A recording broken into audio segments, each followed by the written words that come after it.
Welcome to the CEO Bros Podcast, After Hours, with Brian Baldoff, co-founded, grew, and sold VHT Studios. Brad Baldoff, CEO and co-founder of By Your Side Autism Therapy Services.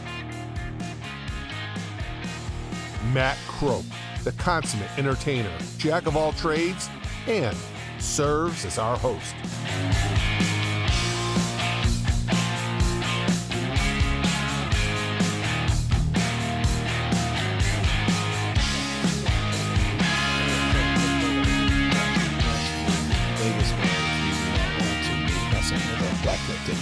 So, but we should probably talk about funding. Well, speaking of Vegas, if you want to go to Vegas, you know what you need? Funding. We do. Welcome, everyone, to the CEO Bros. It is After Hours. Oh, cheers. Cheers. You know, the first few episodes, we talked about, you know, what's an idea, what's a business. And in every episode, we talk about funding. And I think that deserves a whole podcast about funding itself. So where do we start with funding? Well, I think we were talking about the basics last time. We were talking about getting started. And I think the first thing you have to figure out if you're, again, we're starting a business is, do you need funding or not? Like, is this a business that you can start without funding? I don't know too many businesses that you can start without funding, but the only reason I say that is because, like, for example, this podcast didn't need much money or funding to get started. So it's something that we could literally fund ourselves. Yeah. We don't need to talk about going to outside funding or sources of funding. And so yeah, that would be first and foremost. I've read stories of people who haven't needed any funding. And, you know, talking about Vegas, to me, that's like winning your first four hands at Blackjack, then playing all night with casino money. Like, that's rare. It's great when it happens, but starting a company without any funding. So without any upfront expenses. Yeah. Okay. Wow. I'd like to get involved in that. Well, I know. Because we talked about my Afghan business. You got to still invest in whatever you need to make Afghans, knitting needles and yarn. So there's an upfront expense. Hopefully when I sell the first one. Wait, you have an Afghan business? You don't have an Afghan business. You're just using that as an example. Yeah. Because I don't know if I'd invest in an Afghan business. You literally said, well, when I mentioned my Afghan business, you've confused everyone to go. That's my hypothetical, theoretical Brian Ball's Afghan business. No, instead of widgets, I use Afghans. No widgets, no Afghans. But it is unusual. So there's, usually startup expenses to get going. I mean, we needed to buy cameras and monitors and microphones for this.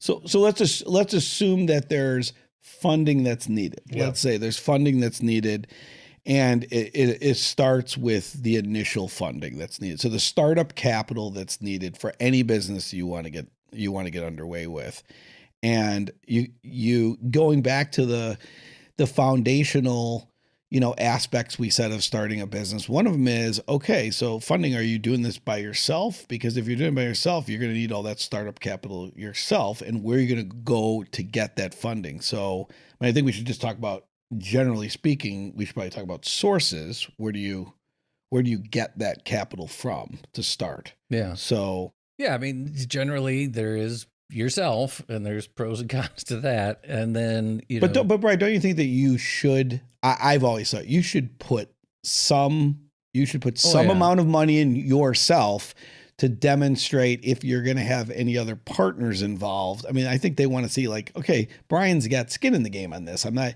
going to just get me to back him from a funding standpoint to fund his new venture here. He's actually putting his own money. Yeah. So you're saying if I'm not funding the whole thing myself, if I'm going to talk to anybody else, I still need to put something in to show I've got skin in the game. Well, that would be my expectation. If you were asking me for funding, I would expect that you are yourself putting something in to show me you've got skin in the game too. Right. Because otherwise there's, you know, sweat equity. Like, oh, I'm doing all the startup work for free, and that's my contribution, and you put in the money. I've seen that. Is there a school of thought of what percentage you should be putting in? Is it like same kind of math? If you're putting down a mortgage, it should be, you know, 10%, 15%. I would just think it's a healthy enough. I mean, think about it from your perspective, Matt. If somebody asked you to invest in a business, and I said, I'm not putting anything in, but I want you to put everything in. Why aren't you putting anything in, Brad? Don't you believe in what we're doing here? I mean, I think it's more of just like hey, I believe in what I'm telling you. I feel pretty strongly about this. I feel so strongly, I'm going to put X in. And so you're asking what amount that is. I mean, it's not some set amount, but I mean, you throw a couple $100 in, I'm going to be like, hey, throw several You're asking thousand me in. for $100,000. Right? Yeah, I mean, it depends on what I'm asking you for versus what what as the person that's starting up the business, what they're putting in. But I do believe pretty firmly that you need to put your own money in. I mean, Bri, did you put money in the VHT? Me and my business partner both. That was the first money in, kind of like you and me with this one. We both, first thing we did was put in a pool of money because we knew expenses would come up quickly. So, so, you asked what some different sources. There's obviously self-funding, putting money in no matter what, banks, getting debt. We can talk about that because that's comes with collateral. You got to put something up. Banks usually don't like to fund something that needs money. They like to fund something that has money. We went two different routes. When you started your company, the route you went, we both needed funding. Right. You went one route for your funding. I went another route. We obviously both put money into our respective companies, but I actually then went to independent investors that I knew that could fund as passive investors in the business. I asked friends, former colleagues, people I knew that had disposable income that could put money behind it. People I knew that I think that's a pretty common source, friends and family. Well, no, that surprised me. Really? That's because that would seem to me risky. You asking friends and family. Well, or do you feel is it safer money? Like asking people how do you feel about that, asking friends and family for money on a business? I did not want to ask friends and family for money. We wound up doing it mostly because at the time, we were a .com business. .coms were just turning in, minting money left and right. People asked. And then it was like, okay, if I don't let this person in and we are successful, why didn't you tell me create about a problem? Right. Yeah. Why'd you even bring it up? So yeah, Brad said different path. We went for institutional money right out of the gate, like angels and small venture funds. But we did bring in a lot of friends and family, and that changed the dynamic. I mean, we'll talk about that, but there's strings attached no matter who you get your funding from. Different strings, but... How do you feel about asking friends and family for money? Well, I think from my standpoint... Responsibility-wise. Yeah, I think it's, first of all, I think it's people I know that I think have the disposable funds to invest. They invest in general in other types of ventures and investments. They understand the risks. They understand the risks that are involved, because the single biggest risk is that, okay, I'm putting money behind it. I could lose all of this. And so do I think what you're talking about makes sense and that you could actually build this into something? And, a lot of times it's the people that I'll talk to are people that know what my track history is. They know that I'm going to go after that venture in a relentless manner. I'm not going to take this very lightly. They're putting money up. I actually take it very seriously. Anybody who puts their money up, it's like I'm the shepherd of their money, and they're expecting a return on that investment. And so, it could be awkward asking friends and family, but I also think that people know how I'm going to chase it. You made a good point. Like a lot of startup funding is somebody betting on the jockey, not the horse, which means they're betting on. Are you calling me a jockey? Is that what does that mean? What are you saying? Boy, I'm not even going there. Oh boy! But yeah, you are the jockey. I'm actually an inch taller than you as brothers, so you're kind of the jockey. Because you're not the horse.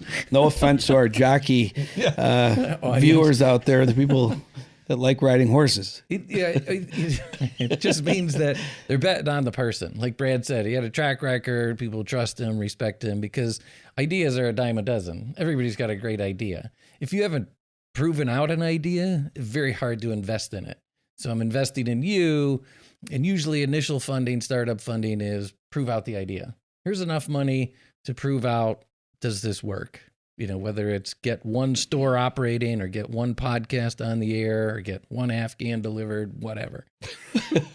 The delivery of an Afghan service business. I got to get into that. You're talking about this Afghan thing like you've been doing it for years. This is the first no, one but the hearing more that I you think about it, use Afghan as a business example. Selling. That's well. I mean, it gets tired of referring to things as selling widgets. We might talk about selling Afghans. This is a business school. So what about at family gatherings? Do you have to keep them at bay? Like, how do you handle those conversations? Are they constantly asking, or have you found that friends and family, they don't ask? They know that you'll update when you can, or is it?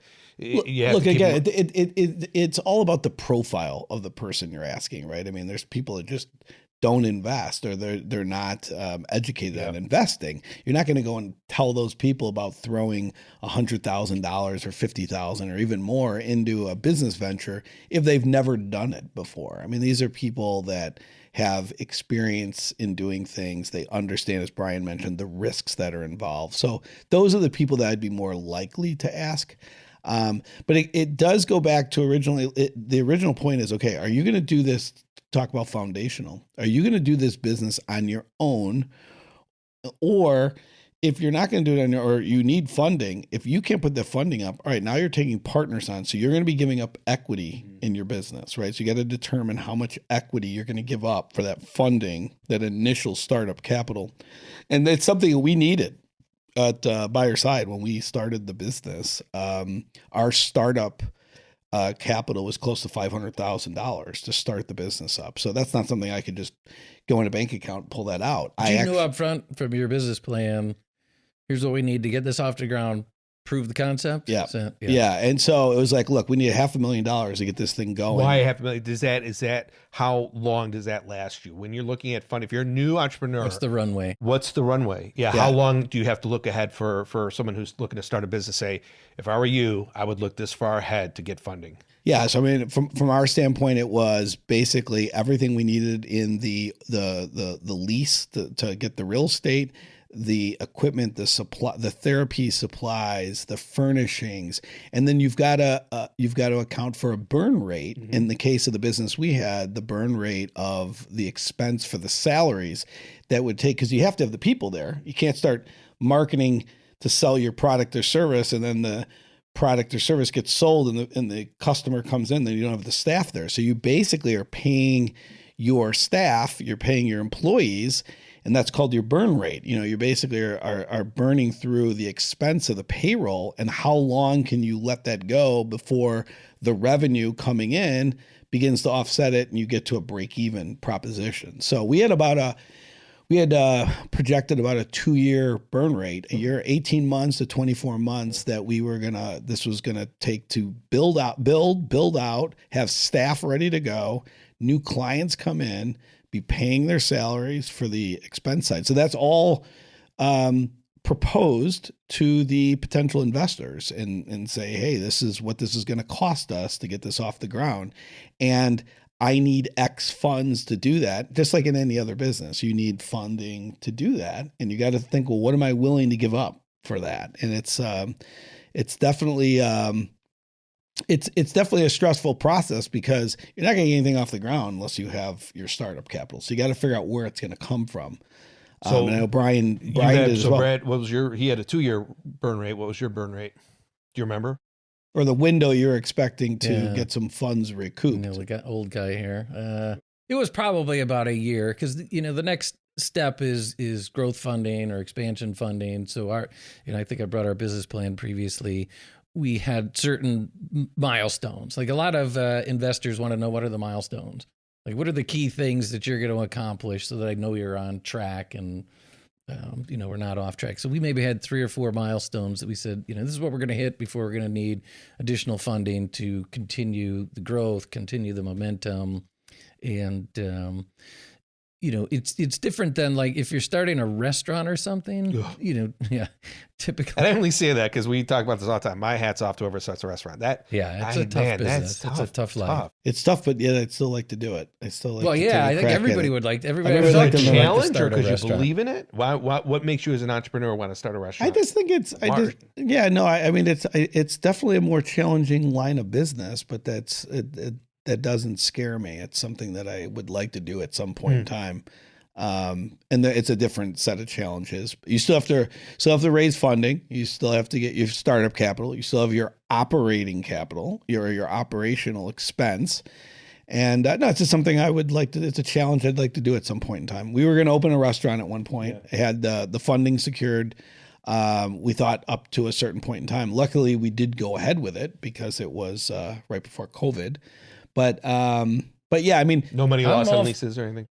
For that one, was that no money lost? No money lost. It was just an idea that got to a certain point in the business development aspect of it, and then it just so happened that timing. Brian talked about that the other day, or a week or so or two ago, where we were talking about the timing of a business, and timing was absolutely about as bad as it could get with COVID rolling in and restaurants starting to lock up. And how far can you dip your toe in the water in an example like that before you pull back and say, I'm calling this before it gets too expensive? Or when are you all in? Or or maybe you're all in, but how far can you go before you go, this isn't going to work out?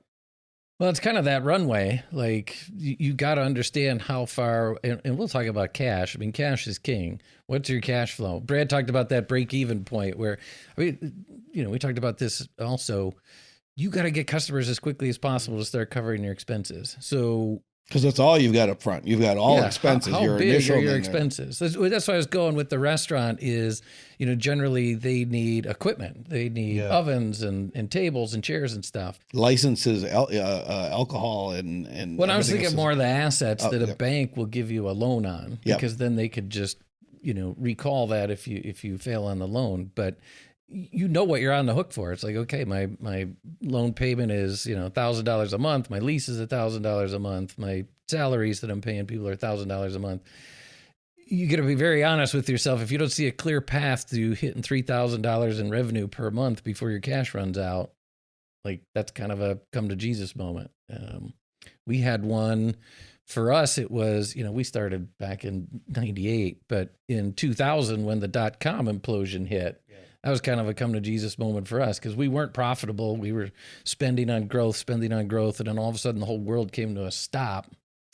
And there may be people. Can you quickly explain the 2000 crash for those who may not have been alive at that time or very young? So internet took off. Yeah, everyone was getting go see the movie Big Short. You'd have a good time with that. Similar. Yeah, every .com was. Oh, that's a .com. I was thinking about the real estate crisis. Investment money was, minting millionaires overnight on paper, and the stocks were just going through the roof. And then all of a sudden, one day, it just turned on a dime, and everything shut down. People went out of business. People lost millions of dollars. And so we had a meeting of, our investors, our board of directors, and said, kind of to your point, is this it? Do we pull the plug? Are we done? And we made the decision that we actually had a money-making model. Like at the time, a lot of internet businesses gave away stuff to sell advertising. So they were giving away their product or their service. AOL was the big one when they were so big before they crashed. Monster, pets.com and stuff like that, Webvan. But we did not. We sold our service. So we actually made money. So we didn't have a lot of, expenses, cost of goods sold going out the door. If we sold something, we made money. So we didn't have a lot of assets. We couldn't get bank loans because we had really no assets. We rented an office. We rented cameras. We bought some software, but we didn't have any printing presses or, big manufacturing plants that a bank would give you a loan on. I hear printing presses. And I think like the 1800s, early 1900s. I'm like, I know my brother's old, but I didn't. Newsletters. I know he's older, but I didn't think that old. We had a haberdasher who made hats for us. We had Brian. It sounded like he had a lot of frivolous expenses. He's wearing a dickie. What? What's he had talking to do about? it back in those days. Yeah. But we decided we could survive this because of the business model that we had. So we made that decision that you're talking about, stuck with it. Yeah. And that wasn't the only time we ran into a scary situation, but But I think you should also consider that. So you're starting a business or you're kind of getting some off the ground. You should go to your bank and you should say, look, you set up a checking account or checking account is like, hey, can I get a loan? Can I get a line of credit? Because the money you need may be temporary. And so maybe you don't want to go out and find independent investors. Maybe you're like, I don't even know where to go and look for these types of people. I don't know. Brian's talking about angels and venture capital, and Brad's talking about independently colleagues of his that had disposable income. I don't have that. Well, you do have a bank. You could go to your local bank and say, hey, listen, what would it take for me to get a business loan? What would it take for me? All right. Well, okay, that's an evil. All right. Brian, would you like to say something to the class? For all our banking friends out there, I kind of feel the same way. Let's all just start laughing Brian, with an the maniacal evil laugh. Would you like to say something about they're banks? not exactly the nicest people, a lot of the banks. But I shouldn't say that. No. People are nice. No, but people are nice. The banks there are pitfalls. I think that's where you're going with. And if they are looking for banks, what would be the pitfall between that and going to an angel and a VC? Well, the bank, the bank will give you the money, Matt, if you don't need it. If you don't need it. If you already have money and you have a ton of assets, you could pledge like 3 times assets or make a personal guarantee, which is a big one. A lot of banks ask for a personal guarantee on your business. And you go, wait a minute, I'm an LLC. They're like, we don't care. If your business wants money and you're the guy running it. So to give you an example, let's take this one step further. Say you need $100,000 to start a business. The bank will say, give me $200,000 in security. Like, for example, your house. Let's say your house has got $200,000. You got a condo. You got some assets that's worth $200,000. They'll say, give me that as a pledge of security that you'll pay this debt off of $100,000. And you just start to think to yourself like, well, okay, if I had that, then I wouldn't need that, and you just start like, come on, that's a little ridiculous. I just need $100,000. Can we work something out? And a lot of times there's a lot of requirements and restrictions on banks to be able to lend the money. I would encourage people to look into SBA funding, Small Business Administration funding, a 7A. I have a woman that I worked with, Christina. We'll probably have her as a guest at some point. So shout out to Christina. But she helped by her side with SBA funding that was still needed to pledge personal assets, still needed to have collateral and securitization, but with different requirements, and it's government backed. And that's a lot of times that whole administration is set up to help funding for small businesses. That would be one example for someone that's out there to use as a potential vehicle for funding. And you did pledge. We did. Assets. We did. And we use actually SBA today with By Your Side. So did you have to pledge personal assets? For I never did. Really? How'd you avoid that? I avoid that.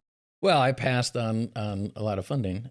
Plus we had investors that were willing to pledge collateral, thankfully, because they had more of it, and that was their business. The difference of a VC and an angel, I know most seasoned veterans know this, but for the new entrepreneur, we said angel, VC, those are different types of fundings. Yeah. So an angel is usually an individual like Brad's talking about. And there's actually a legal definition. I don't remember what it's called, if it's sophisticated investor or whatever, but you either make more than $200,000 a year in income or you have more than $1 million net worth.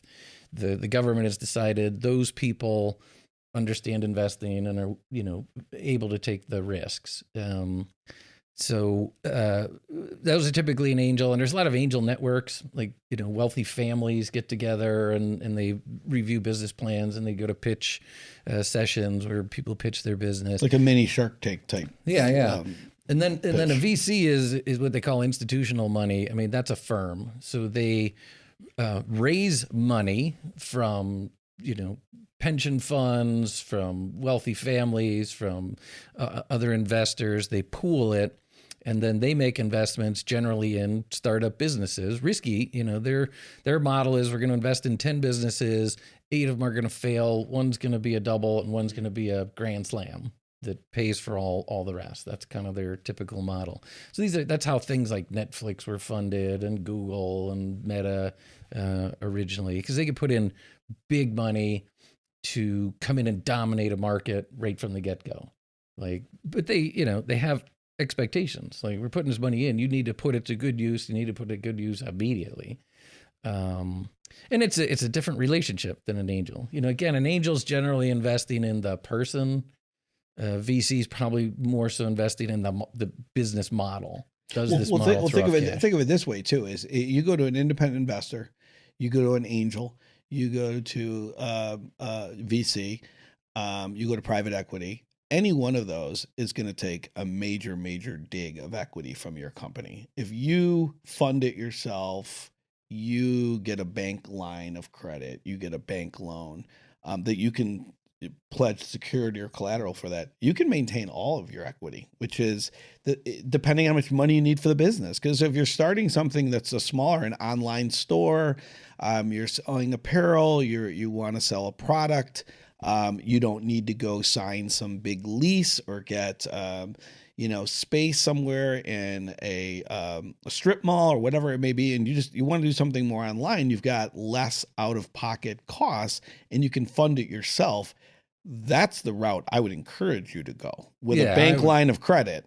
Looking back, I agree 100%. The more equity I could have kept, the better. We gave up too much equity along the way. Give us an example. Give us an example where you had to give up equity that you didn't expect it because that was your main source of funding.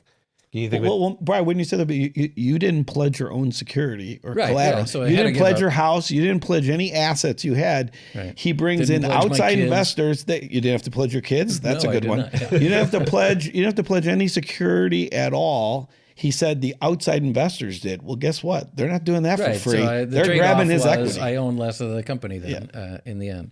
And usually the times we had to give it up were, we'll talk about this in another episode, the disasters. Like either the business hit something in the market, whether it was the real estate crash in 2008 or it was, a major event that you were unforeseen, which we had our share of. That's usually when, we don't have enough cash to get through this. Investors going to turn the screws and, hey, they look for those opportunities. There's a set of investors that look for those opportunities. Yeah. There's always somebody, no matter how bad your business is, there's somebody that will say, well, you give me 99% of it, I'll put up, 100. It's like a, You said one of them says, here's some money, make sure you put it to good use. Of the banking, the VCs, the angels, do they all have a say in how you spend it or no? Only do any of them have a say in how you spend it? Well, they have a specific return on investment criteria. They're saying, but they're not approving major, only because you said spend it wisely, but they don't tell you specifically how to spend it. A good investor is not going to be involved in the day-to-day business. It's going to be covered up front. Like, with the bank, there's basically covenants that says you have to have this kind of cash flow, you have to have this kind of margins, these kind of receivables, things like that. That's what they look at on a monthly, quarterly basis. They don't look at the day-to-day spend. VCs will generally have, maybe you'll have an operating agreement that says we can't spend more than $250,000 on a single purchase without approval of our investors or our board. That kind of stuff. We can't hire somebody for more than $400,000 a year without approval from the board. But otherwise, day-to-day business, if an investor is involved in your day-to-day business, I'd say that's not a good partner to have. That's not a good part. Our investor group, for example, by our side, very supportive. Hey guys, way to go out there. No, we have a great investor team, a great board of directors. They're passive investors in the sense that they're not engaged in the day-to-day. Of course, they want monthly or quarterly updates. We'll have our board calls. We'll talk through what are the major significant events that are going on in the company. They want to know that we're progressing the company in the right direction, right? So they know ultimately that their money is going to pan out to be a nice return on their investment down the 11 centers, 3 states, starting a new center. Do you have to how does that work? Do you let them know or it's a great question. It's a covenant within the agreement that you come up front and you say, what are the decision points that the board or the investors will want a say in as to what steps can you take with the business or go ahead. That's all within your control. It all depends on the board, what the investors come up in their operating agreement. And so we have some very high level marks, like you can't take out X amount of loan because it's on the company. Yeah. You can't take out Right, X amount of loan, a line of credit out without us knowing about it. You can't go and open 8 centers and we don't know about it. So there's definitely requirements I have that I have to circle back with the board, take a vote. It's built into the operating agreement that spells out like, look, it requires this percentage of the investor equity approval to say proceed. And that comes up. But like I said, I have a very supportive investor group. I have a very supportive board of directors at Buyer's Side. That's not always the case, though. Yeah, let me clarify my comment earlier. So I said you don't want investors involved in the day-to-day business. That does not mean you don't want an investor involved in the business. In the business. You actually, prefer a partner who can be involved in terms of a couple important things. One, making the connections you need. Like, hey, we need a law firm that can do this. We need an accounting firm that can do this. That's what you can rely on your investors for, because that's where they live. That's what they do day to day. Yeah. The biggest one that I think you want to look to your investors for is, when I need this next round of money, the bigger round, do you know those people? Do you know who's upstream from you? You're able to invest hundreds of thousands. Do you know the funds that are able to invest millions or tens of millions? Because when you're running your business, you don't have time to network with those people, understand that world, but they live in it. That's what they do all day long, is meet with those people, go to events, review, business plans, do deals together. That's really important, I think, when you're looking at bringing on an investor. And I think it's one of the mistakes a lot of people make is they're just looking for the money. And if you just get the money, not necessarily the partner, or the not partner that necessarily can help the you. partner. They don't really think about, okay, is this a good partner? What can they bring to the table? Can they get me to the next level? It's just, well, these guys are willing to write a check. Let's get it before they change their mind. And what mistakes do you see people make when they get the money? Anything that you know of any people? What do they spend money on with the funding they get that you think was either too early or was not? What pitfalls are there where you see people spend things, they get the money, they're starting a business, you go, you could have waited on a lease for another 6 months. Well, I think we talked about, we had a sidebar at one point a couple of weeks ago. We talked about, like, if you ever need short-term funding, temporary funding, let's say you're selling a product and you got to pay for the cost for the product to secure, but you have the orders coming in. You don't want to be selling off equity for that. So meaning, like, I wouldn't be securing partners because I need $100,000 for the next 3 months to pay for product that I've already sold. I would find some way of funding that without selling off equity. If there's one point I would really drive home from a financial or a funding source, is that you go to a bank line, go to a bank loan, go to some short-term type of bridge funding or loan, even if you pay a higher interest rate than selling off equity. When you sell off equity, it's gone. Like, somebody owns your company. Somebody owns now a percentage of your company that they maybe didn't sell before.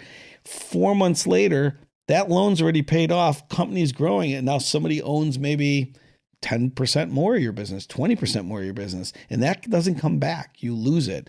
So the only mistake I've seen, or would suggest you stay away from, is if you need money for the short term and you don't need a lot of it, find a different way to get it. And I know that sounds really simple, but meaning, like, go to your bank and say, what else can I do to get a line of credit here? Or can I borrow from a friend and say, look, can I pay you back within 90 days with interest, instead of selling off equity of the business?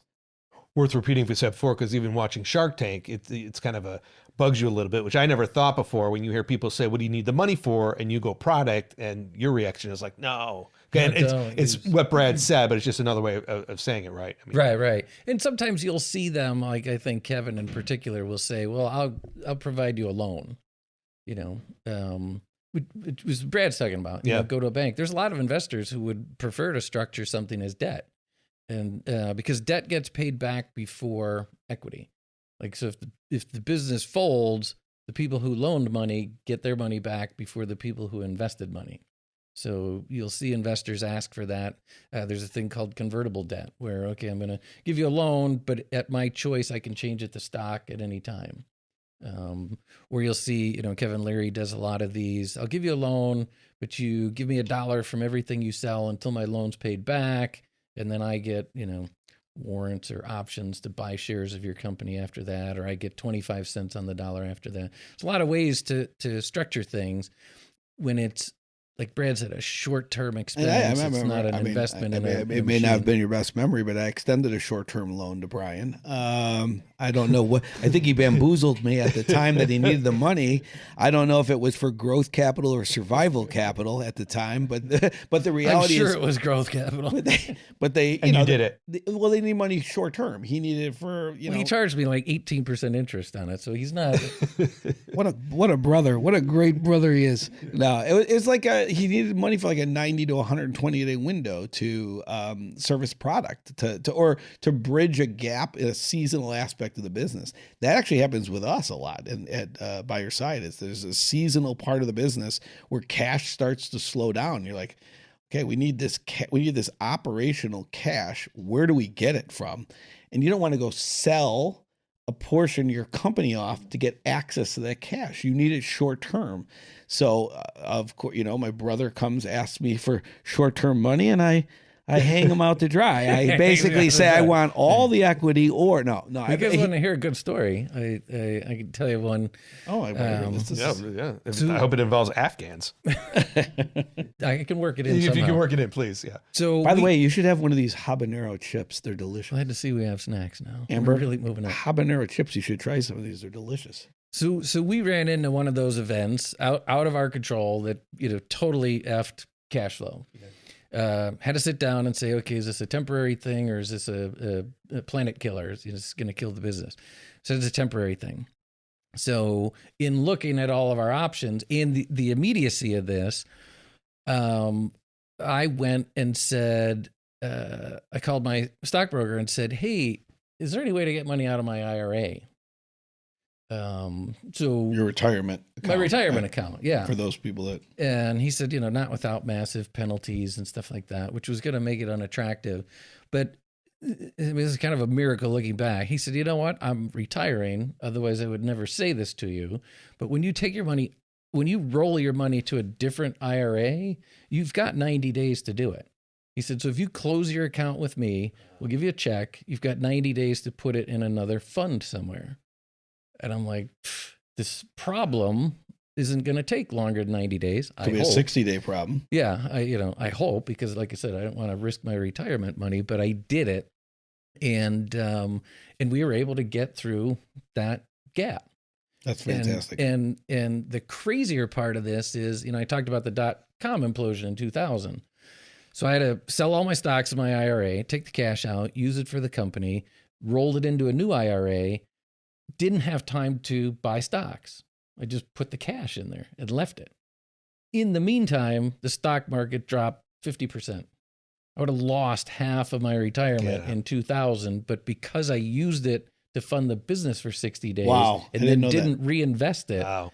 To this day, I tell, when I talk to stockbrokers, I'm like, I don't even know, the guy retired, I haven't talked to him since. Not something you would have known had you not, that would never have came up in a and we talk about the psychology of it, is you had no qualms. I had a lot of qualms. I'm sorry. Doing it? What made you do it? When we talk Desperation, about it, need money. Yeah.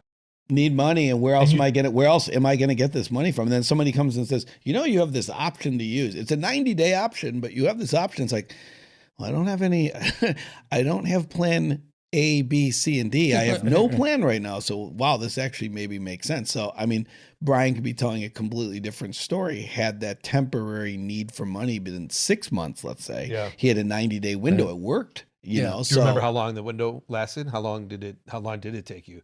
You had 90 about 45 days or so. It was one of those things though. Like you think it's going to be 60, 90 days, but in the back of your mind, you're like, holy crap. But we've talked about that entrepreneurial spirit and that startup spirit. You don't see it failing. Like, this is going to work. I'm going to make this work. I'll figure it out. And so that's cool. You never told me that one. That's a good story. That's a really good story, actually. You would ask for more percentage if you would have known that story. I would have pushed hard. Because I would have squeezed him. Yeah. I would have squeezed everything I could. He's your brother. Stop it. No, but I think, look, if you can fund it yourself, great. A lot of I was thinking actually this a few days ago is like, a lot of people out there, they want to start their own business. I mean, I worked in the corporate world for several years and saved some money too before I started my own businesses. I mean, it's nice when you've got a little bit of assets built up, save some money if you can, even if it's a little bit, because that might be the startup that you need. Because if you don't have the money and you truly want to start something, you need an investor, and the investor is going to want a slice of your business. You may not be willing to give that slice up. So I actually saved some money working for other companies leading up to the businesses that I opened, and then I could fund some of it myself. I met some really cool people that could also do some independent investing in the businesses that I wanted to start. They got to know who I was. They're like, hey, I trust this guy running this new business with my investment money in. So it helps a lot. I mean, so I guess my point is, if you can work somewhere, in the corporate world, save some money. And then Brian, I think talked a couple of weeks ago about like the timing has to be right. Make sure you can do this, and sometimes you like, hey, I don't have the patience to work in a corporate world for 5, 6, 7 years, 10 years. And you don't want to save any money. Okay, well, the risk is greater. You're going to have to probably sell off more of your equity. You're going to have more limited options of where you can get your money from. But if you can do it yourself, fund it yourself, if you got some independent partners that you can come along as great supportive passive investors, fantastic. Before you go that route, see if you can get your bank loan, line of credit, use whatever kind of security. Maybe you got a condo, you've had a condo for a while and some built up equity in it. Can I get a home equity line of credit against that? If you don't pledge any of your own securities or assets, or own assets as security, you are going to give up more equity in funding. And that's the difference between what. And I know we're wrapping up, but we just for the entrepreneur out there who's having that conversation with that investor, and I hear you have to give up more. What is more to them? If they're sitting at the table at night going, should I do this? I know there's not a number. What advice would you give someone about your home? You're deciding, should I give up that much equity? Is there any words of wisdom to say, think of this or think of this on what that percentage is? Not in terms of actual percentage, the philosophy of how much they should give up, how much equity to secure that funding. I think if you think like an investor, like we've used the Shark Tank example before, you'll see them doing the math of, okay, this company could eventually be worth this much. And if I own 30%, that gets me this. And I put in this. Did I make, VC is going to be looking for 7x, 10x their investment. An angel investor might, be happy with doubling your money. Okay. A brother might just be interested in, usurious interest rates. Okay. So you got to think the same thing. How much could this business be worth in the future? How much, the percentage that they're asking me for, how much would that equate to? And is that worth the $100,000 that I'm getting today from them? I think it's a bit confusing though for somebody listening. I put it this way: if you're it's a future value of money. Like I'm getting $100,000 today, but this could be worth $1 million to me in the future. Is it worth giving up, $1 million to get $100,000 today? All right, but why don't we simplify this in the same way? If I needed $50,000 for a business startup, and I came to you, the way you would evaluate that as an investor, you'd say, okay. Think of it from an investor standpoint. If I have $50,000, what can I do with that money? I'm going to put it in the stock market. Sure, I'm going to put it somewhere. I got a lot of choices. I'm going to probably make maybe a high single digit, low double digit return. So you better give me something better than that, because I'm putting all my money at risk. You selling Afghans, you selling widgets, right? So I got to bank on all that risk. I better be getting a great return. So you got to think of it from the standpoint of, what am I going to give that person in equity that's going to make them go, yeah, I'm going to give that money up? Because you can't just say, hey, you're going to get a 5% return on your money. I'll go stick it in a money market account, and it's almost guaranteed I'm going to get that interest. I mean, a 4%, 3.5%. So you got to make sure that if you're trying to seek out an investor, the way I look at it is, you better give me something that's seriously mid double digits or not greater return. And you better show me a business plan that lays out how you're going to get there, where you're going to get your clients from, where you're going to get your revenue, how you're going to make your profit in this business. Because if you don't show me a very thoughtful business plan with a very an outline plan how you're going to go after your customers and secure them, so I can get a nice return on my money, why would I put my money behind you? Right. And that's But what there's a big difference between startup funding and growth funding. Startup funding is most likely the most expensive money you're ever going to get. It's the riskiest. Because, what are they? They're investing in air. They're investing in an idea. They're investing in a person. Whereas if you've got an existing business and you're saying, look, I can open 6 more locations. It's been doing this already. Yeah, I've already proven it out. Then it's just simple math. It's like, okay, what's it going to take? What's the return going to be? It's going to be a dividend. Is it going to be appreciation of the value? And what's the liquidity? Can I sell this? Luckily now, days, there's so much online in terms of being able to get funding. I mean, it's something as simple as GoFundMe. You got a new product or a new widget or a new idea, you could put it on GoFundMe and raise your first $100,000. And there's a ton of other platforms now that allow you to tap into small investors all over the world that want to put in, $500, $1,000. You get 100 of those people, and the platform manages it all, and you've got your funding. So this is another, when we say it's easier to start a business nowadays than ever before, that's another example. Just so much more funding, different sources of resource funding availability. Yeah, to help you manage all of that, as opposed to having to do all the networking and the one-on-one pitches and presentations and stuff you had to do in back in the day. One thing we didn't talk about, I just touched on briefly, which is, though, if you're seeking funding, you're looking for an individual, like say somebody like one of ourselves that said, hey, would you guys ever invest in my business? What I would say to you is, we talked on the last podcast with you about having a thoughtful business plan. You have to have a really thought out, comprehensive business plan, because if you don't have how you're going to go about securing the business and you're asking me to invest in that, I'm going to look at how thoughtful you are and how you've gone about deliberately step by step through the plan to achieve success. And if you don't demonstrate that, you're not going to get a penny from me. I'm sorry, it's just the way it works. And that's how other investors would feel about it. So just make sure you have a solid business plan. There are multiple sources for funding. We've shared some of those with you, and you have a better chance of success in that route. Well, I knew this would take up a full episode. It might even take up more. So if you have any questions, let us know. Coming up is all the places you can find us. And until next time, we'll see you then. Cheers. Cheers. Nice conversation. Yeah, thanks. See ya.